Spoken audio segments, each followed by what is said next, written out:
Estamos aqui com a Alessandra Mello, do AgFeed. Que prazer tê-la por aqui novamente. Seja bem-vinda, um ótimo dia a você. Bom dia, prazer sempre estar com você aqui presencialmente. Presencialmente é sempre melhor, claro. Hoje a gente vai falar sobre Seara, do grupo JBS, que tem planos de expandir a participação no mercado lá no Oriente Médio. Tensão no Oriente Médio, claro, uma área bastante importante para a proteína animal, mas que agora passa por uma grande turbulência geopolítica. A empresa está duplicando a produção em uma fábrica na Arábia Saudita e o presidente da Seara, o João Campos, foi o convidado do AgLíderes, o videocast do AgFeed. Alessandra, o que a gente tem de destaques desta conversa? A gente já falava um pouquinho anteriormente aqui, antes da nossa entrada. A conversa aconteceu antes da guerra no Oriente Médio e como é que a empresa estava desenhando essa estratégia para crescer por lá antes de toda essa turbulência que a gente está vendo. Exato. Na verdade, como você falou, é uma região muito fundamental aí para a proteína animal em função daquele mercado halal, né, que é o abate feito especificamente para as regras islâmicas, né, da religião muçulmana que exigem um tratamento especial. A gente vai trazer números sobre esse mercado e a visão do CEO da Seara, João Campos, sobre isso. Mas para começar esse papo aqui hoje, eu quero contar um pouquinho da história dessa empresa para vocês. A Seara é de 1950 e ela começou lá numa cidade no interior de Santa Catarina chamada Seara. Daí que veio o nome, Exatamente. Entendi. Então, assim, uma região tradicional, oeste de Santa Catarina, uma região tradicional de aves e suínos, né, de criadores de aves e suínos, que tem muitas a origem dessas empresas, quase todas elas, até mesmo Sadia, né, Aurora, esses outros players aí que a gente conhece bem desse mercado, então tudo começaram naquela região e depois é que foram expandidos para o resto do Brasil. Mas nos últimos 13 anos, a empresa é controlada pelo grupo JBS, essa gigante aí do setor de proteína animal no mundo, né, do Brasil, mas que é gigante no mundo também, que a gente conhece bem aqui no mercado financeiro, e por isso a estratégia da empresa foi mudando e a empresa foi crescendo de forma bem mais acelerada e principalmente focando em produtos de maior valor agregado. Por isso a gente começa aí mostrando o que disse o CEO da Seara, João Campos, sobre esse crescimento recente da empresa. A gente vem crescendo muito. O grande desafio é a velocidade que você reage às diferentes, né, crises que aparecem ou às diferentes dificuldades. A gripe aviária foi realmente, né, um desafio grande para a indústria. Eu acho que o Brasil sai reforçado, né, com a biosseguridade. No caso da Seara, a gente conseguiu rapidamente se adaptar aos desafios. Você imagina navio em água, tudo, e você tendo que decidir para onde vai, com os mercados fechando. Então, nós temos uma vantagem que nós temos times comerciais hoje espalhados pelo mundo, em vários lugares, que nos garante uma agilidade muito rápida, e as nossas fábricas também responderam muito bem. Na realidade, todo o time da Seara reagiu muito bem. E aos fechamentos, o que a gente vê é cota ou algum fechamento, de novo, acho que estar presente em 140 países tem nos ajudado muito a navegar as dificuldades, porque o mercado ele continua demandado. Se você tem uma dificuldade aqui, aparece uma oportunidade. Então, acho que o ano foi muito bom, apesar dos desafios que nós tivemos. E o que eu falei, acho que a gente sai, o desafio nos fortalece muito para o futuro.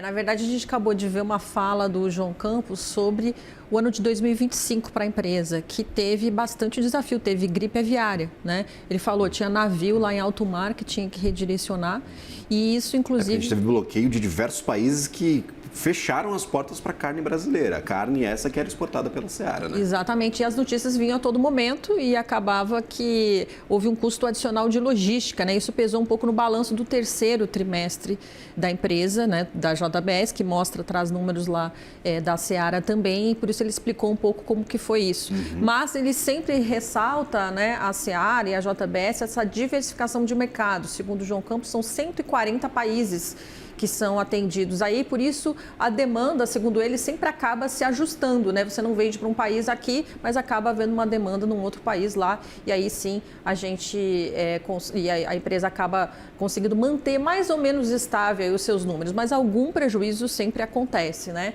A gente separou também mais dois trechos, um que fala de resultados aí dos últimos anos, falando do faturamento que chega no patamar de 50 bilhões, e também separou um trecho para falar de Oriente Médio. Vamos ver mais um? A gente vem crescendo muito, né? Se eu pegar desde que a empresa entrou no grupo em 2013 até agora, né? Nós éramos uma empresa ali que estava pouco menos de 10 bi de reais e hoje nós já estamos perto dos 50. Né? Vamos ver como... Em quanto tempo isso? Nós estamos falando de 12 anos. 12, então é uma empresa que vem acelerando muito com os investimentos, a gente vem investindo em expansão, a gente vem investindo em modernização e a gente vem expandindo em novas soluções de produtos durante esses anos. E a marca, que era uma marca que era, como eu falei, era uma marca menos conhecida, né? Hoje ela se torna líder em várias categorias.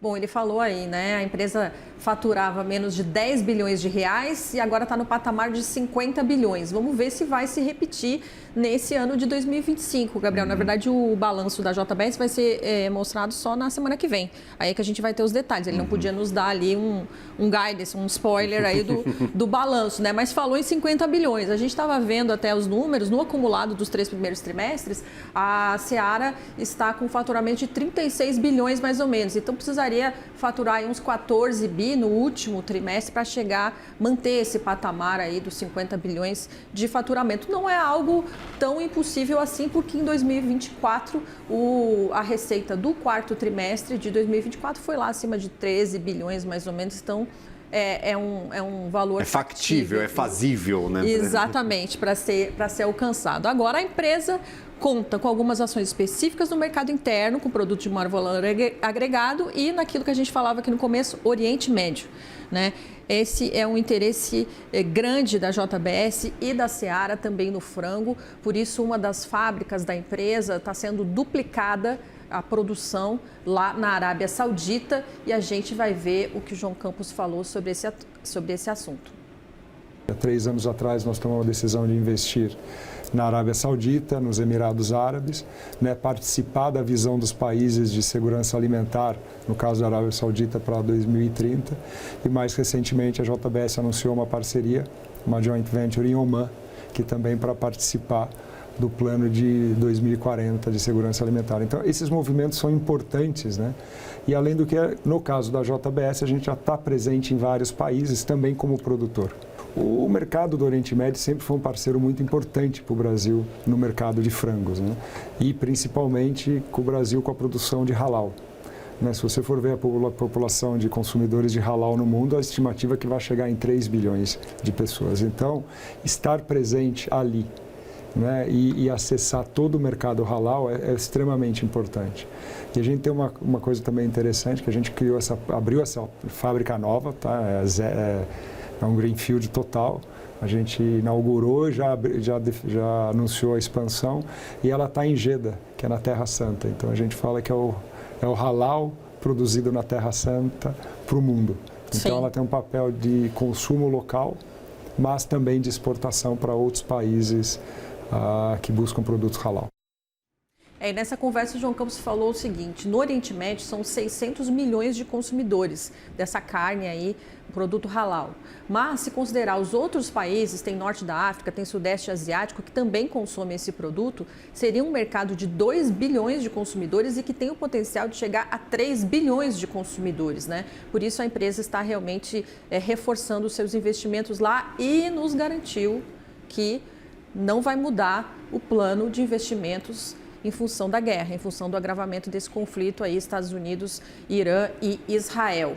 Uma outra informação sobre esse mercado é que a Seara é hoje ainda está em terceiro lá em participação de mercado no Oriente Médio. Mas o CEO nos disse que a intenção com esses investimentos todos é chegar talvez à primeira posição, viu, Gabriel? Então, respondendo à questão da guerra, né, que você tinha falado, Sim. A princípio estão dizendo que está tudo mantido. Agora, é uma instabilidade, né? Sem dúvida. Com certeza, uma instabilidade grandíssima, essa questão geopolítica. Afinal, o conflito não está isolado no Irã, ele está se estendendo para outros países, inclusive com infraestrutura de produção de petróleo, principalmente atacada em países ali na região. Esse objetivo de causar o maior impacto econômico possível do Irã está sendo atingido, pelo menos por parte do petróleo. 30% do que a gente exporta, eu estou olhando aqui para os dados de 2025, vai direto para o Oriente Médio de carne de aves, viu? Então a gente exporta e eles já, para além de exportar, estão fazendo planta lá para produzir e aproveitar este mercado tão importante. Exato, a gente já tem exportação há várias décadas muito forte, só que esses governos estão fazendo programas programas de incentivo à produção local para empresas que façam realmente fábricas lá. E as empresas grandes do Brasil, como a própria JBS, Seara, a MBRF, também têm feito investimentos lá, se aproveitando desses incentivos que os governos locais estão dando para garantir uma segurança alimentar aí até 2030, até 2040, produzindo lá. Então, essa é uma vantagem. Diferentemente de outros produtos que precisam sair lá, passar pelo Estreito de Hormuz, esses produtos estão abastecendo os países vizinhos a essas plantas, né? Países que estão muito próximos. Então, teoricamente, produzir lá nesse momento é até uma vantagem, né? Do que ter que fazer longos deslocamentos aí. Aí, só para encerrar, para a gente se despedir da participação aqui, um assunto que a gente fala bastante também lá no AgLíderes, para quem quiser acompanhar no site, é sobre as tendências do setor de alimentos aqui no Brasil, tá?